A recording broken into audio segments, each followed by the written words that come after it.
সেই রিটেলার বৃন্দই আমাদের brand ambassador. তো সকলের জন্য আমরা একটা জোরে হাততালি দিই। এইখানে যেই নামটি খুব উঠে আসছে, আমার দাদামশাই স্বর্গীয় Shri Nanigopal Saha. It is inevitable to take his name. ওনার নাম ছাড়া আমরা সত্যি কিছুই নই। কারণ গত শনিবার একটি অনলাইন মিটিং ছিল, সেখানে রড সিমেন্ট জগতের পুরোধা ব্যক্তিত্ব সকলেই সেই অনলাইন মিটিংয়ে উপস্থিত ছিলেন বিএসআরএমের কর্ণধার, জিপিএইচের কর্ণধার, কেএসআরএমের কর্ণধার, সিমেন্ট জগতের অনেক পুরনো ব্যবসায়ী, ডায়মন্ড সিমেন্টের কর্ণধার, আরও অনেকে ছিলেন উপস্থিত ওখানে। আমি যেই রুমে বসি, যেহেতু অনলাইন মিটিং ছিল, আমি আমার চেম্বারে বসেছিলাম। আমার পিছনের ছবিতে এখানে আজিজ সাহেব জানেন, আমরা যেই ঘরে বসি, আমার এমডি স্যার, সেই ঘরে আমার দাদামশাইয়ের একটি অঙ্কিত ছবি রয়েছে। তো সেই ছবিটি দেখা যাচ্ছিল, যেহেতু আমি ভিডিও অন করে আমি আমার বক্তব্য রাখছিলাম, তো সেইখানে আমার দাদামশাইয়ের ছবি দেখা যাচ্ছিল। তো যেহেতু আমার বয়স কম আর অনেকের সাথে আমার ছোটবেলায় দেখা হয়েছিল, কারণ ওনারা সকলে আমাদের বাসায় আসতেন, আমার দাদামশাইয়ের সাথে এসে দাদামশাইয়ের পায়ের তলায় বসে তারা কথা বলতেন। তারা সেই জায়গায় বসেই তার সাথে কথা বলতে অভ্যস্ত ছিলেন, আর সেই জায়গায় বসেই কথা বলতে আনন্দ বোধ করতেন। তারা তাকে কাকা কিংবা বাবার সম্মান দিতেন। তো একজন বললেন, আপনারা হয়তো নাম শুনেছেন, আনোয়ার গ্রুপের মনোহর আঙ্কেল, ওনার নাম শুনেছেন। উনি বললেন যে এখানে ননী কাকার ছবি দেখা যাচ্ছে, তা আপনি কি ননী কাকার নাতি? আমি বললাম হ্যাঁ। তো উনি জিজ্ঞেস করলেন যে আপনার বাবা কেমন আছেন? তো প্রাসঙ্গিক কুশল বিনিময়ের পর উনি বললেন যে আপনি জেনে আনন্দিত হবেন যে আপনারা আর আমরা জিন্দালের নাম শুনেছেন তো সবাই, জিন্দালের প্রথম ইম্পোর্টার ছিলাম। তো আমাদের দুজনের নাম তাদের খাতায় এখনো স্বর্ণাক্ষরে রয়েছে। তো এই ব্যক্তি, আমি যখন ছোট ছিলাম, আমি দাদুর কাছে গিয়ে বলতাম যে বিভিন্ন কোম্পানির লোগো দেখা যায় রাস্তায়, বিভিন্ন কোম্পানির ওয়াল পেন্ট দেখা যায়, তখন এত ওয়াল পেন্ট তখন ছিল না। তো তখন আমি বললাম যে দাদু, আমাদের কোম্পানির ওয়াল পেন্ট নেই কেন? তো তখন দাদু আমাকে বললেন একটা কথা, সে কথাটা আমার এখনো মনে থাকে, যে that time I was in class 3।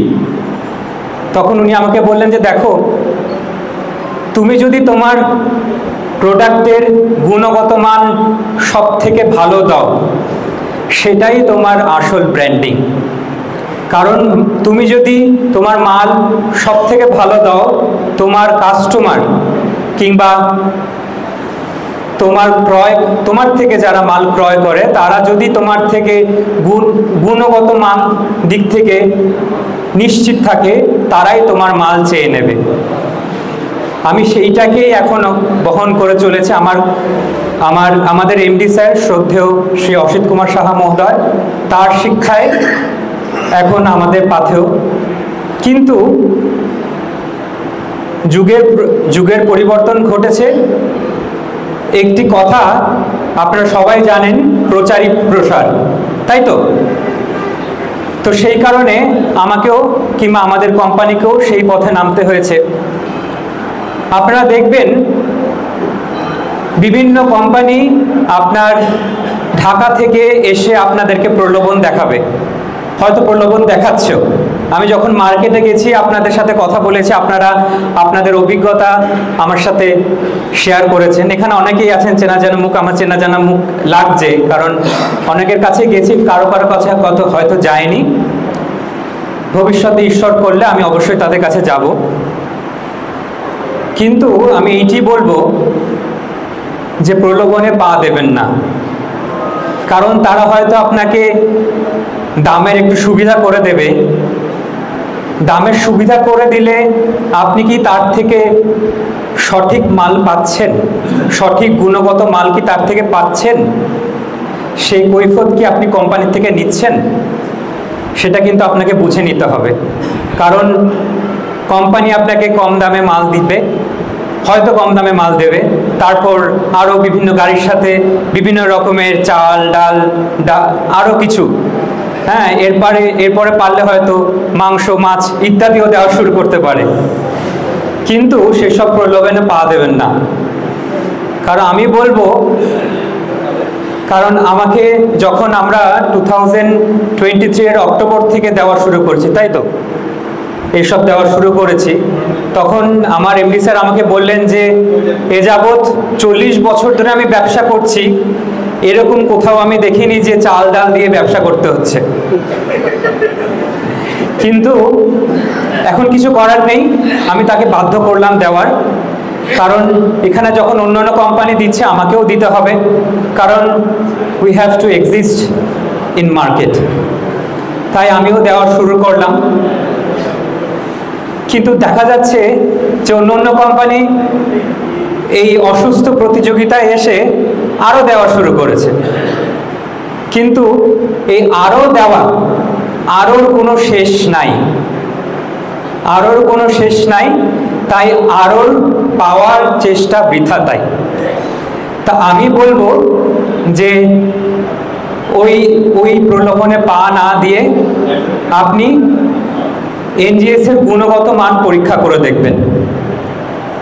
কারণ গত জুন মাসেই আমি একটা কাজ করেছিলাম। আমি বিভিন্ন কোম্পানির মাল মার্কেট থেকে কিনে আমি আমাদের ল্যাবে টেস্ট করিয়েছিলাম। আমাদের ল্যাবে সমস্তই ইউরোপিয়ান স্ট্যান্ডার্ডের ইকুইপমেন্টস রয়েছে, অ্যাপারেটাস রয়েছে। তো সেগুলোর মাধ্যমে আমি টেস্ট করিয়ে দেখলাম যে সকল কোম্পানির সমান এবং তাদের তুলনায় আমাদের এনজিএস সিমেন্ট গুণগত মান অনেক ভালো। রেসিডিউ শব্দটা কি আপনারা জানেন? রেসিডিউ কিংবা ফাইনাল স্ট্রেংথ তিন ভাবে পরিমাপ করা হয়, 2 দিন, 7 দিন, 28 দিন। তারপর একটা রেসিডিউ মানে মিহিত্ব, কত ফাইন হবে সেইটা দেখা যায়। সেটা কাঙ্ক্ষিত থাকে 10-এর নিচে, আমাদের সেটা 6-7, অন্য কোম্পানির সেটা 10-এর উপরে থাকে। আমার কাছে টেস্টের রিপোর্ট রয়েছে, কিন্তু সেটা আমি দেখাতে পারছি না, সেটা আপনারাই জানেন, কারণ আমাকে অন্যান্য কোম্পানির সাথে থাকতে হয়, সেই কারণে আমি দেখাতে পারছি না। কিন্তু আপনারা যদি চান, আমার পরিবেশকের কাছে আমি দিয়ে দেব, আপনারা তার থেকে দেখে নিতে পারবেন। আমি এটাই বলছি কারণ গুণগত মানের সাথে আমরা কখনোই আপোষ করি না। সেই কারণেই যার মান ভালো তার দাম একটু বেশি। আমরা চাইবো যে আপনারা অন্যান্য কোম্পানির মাল যেই দামে বিক্রি করেন তার থেকে বেশি দামে আপনারা এনজিএস সিমেন্ট সেল করবেন। কারণ এনজিএস বিক্রি করে যদি আপনি লাভ না পান, তাহলে আপনি কেন এনজিএস বিক্রি করবেন? কারণ আদিস সাহেব একটা কথা বলছিলেন, আমার দাদা শ্রদ্ধেয় জিপিএইচ এর প্রধান জাহাঙ্গীর আলম মহোদয়কে, জাহাঙ্গীর আঙ্কেলকে বলেছিলেন, তুমি যদি লাভ না করো তাহলে আমার কাছে আসবে না। তাই এই কথাটা আমি আপনাদের কাছে বলছি যে আপনারা এনজিএস বেশি দামে বিক্রি করবেন, অন্য কোম্পানি থেকে বেশি দামে বিক্রি করবেন। কেন? কারণ এই সিমেন্ট সব থেকে ভালো সিমেন্ট। আর কথা বাড়াবো না, আপনারা অনেকেই ক্ষুধার্ত রয়েছেন, এখন প্রায় 9:30 বাজে, আরও বিভিন্ন কার্যক্রম রয়েছে। আমি চাইবো যে সামনের বছর যখন আবার নতুন করে প্রোগ্রাম হবে, তখন এই লোহাগড়া সাতকানিয়াতে এনজিএস 1 নাম্বার ব্র্যান্ড হবে তো? আমি চাইবো যে ঈশ্বরের কৃপায় আর আপনাদের সহযোগিতায় এনজিএসকে এই জায়গায় আপনারা 1 নম্বরে নিয়ে যাবেন। সকলে ভালো থাকবেন, সকলে এনজিএস বিক্রি করে লাভবান হবেন, এই আশাই মহান আল্লাহর কাছে আমি করি। আসসালামু আলাইকুম।